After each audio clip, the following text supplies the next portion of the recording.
We're halfway through School Psychology Awareness Week, and I hope you're gaining some positive insights on what these amazing professionals really do. For day 3, I headed to Oak Point Elementary to talk to school psychologist Elizabeth Kinney. She focused a little bit more on what the students' side of things look like for them and how evaluating the students really helps the students and their parents. It's one of those things that I feel you can get so much information just on your interactions, just meeting the student for the first time and bringing them to your office and having that initial conversation about what it is that they like and they don't like about school, what's really easy or what's difficult. But then luckily we also have a bunch of different assessment pieces that we can do, and so I tend to build my assessment as I'm working with a child. Obviously if we have concerns about reading, I will make sure I look in the reading area. But sometimes we have students who are having behavior concerns, so I may start in one area and kind of let that data inform what the next assessment piece is that I'm going to use.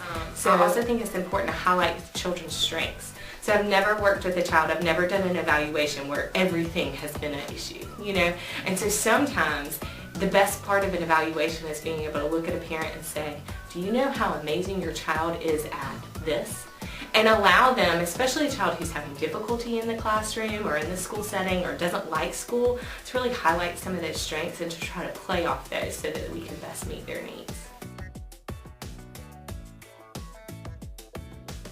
Definitely, and I've actually found that even being called a psychologist makes parents a little weary at first, that I'm gonna have a couch and lay their student down and ask them all sorts of Freudian kind of questions, and so I think one of the best things that I can do is have that initial meeting with a parent and to kind of really describe that what I'm doing is just trying to get as much information as I can about their child so that we can do the best as a school team to meet their needs and to figure out where they are.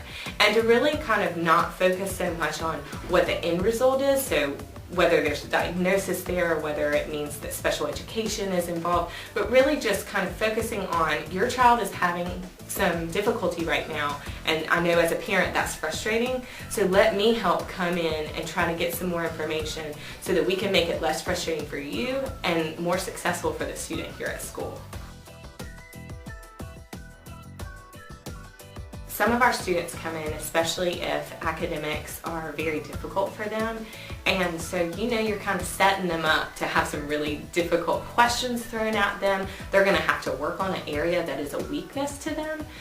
So you've got to kind of play a balancing game. I have games that I kind of will stop and we'll take a break and we'll play Uno together.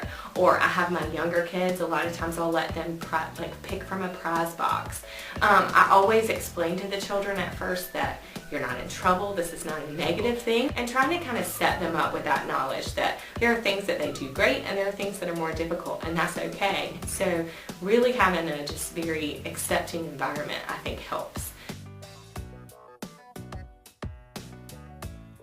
What we tend to always do with our assessment is to look at not just academic ability, but also what's going on social emotionally with the child. So we may have a student who has very sound capabilities, but they're not achieving where they should be. And that may be because they've gone through something tough at home, or they're just not feeling very successful at school. So I do, especially with the older children, try to kind of get into their own self-concept. I have parents and teachers kind of rate what's going on with behavior. If a student's having difficulty paying attention, they may have the abilities to do more, but they're maybe falling short, I guess, in the eyes of the teacher because they're not able to sustain that attention and sustain that focus. So it's really important, I think, for us to look at our evaluations as more of like a comprehensive evaluation, not just, oh, this child has difficulties in class and reading, that's the only thing I'm going to look at. So it's really important to kind of look at all of those pieces and to talk to the student and kind of see where they perceive their strengths and weaknesses to be, because I think that tells you a lot as well. The most rewarding part of what I get to do is that one-on-one individual attention, and it's so individualized to what their need is, and so I think that's what makes us a little bit different than anybody else in the building.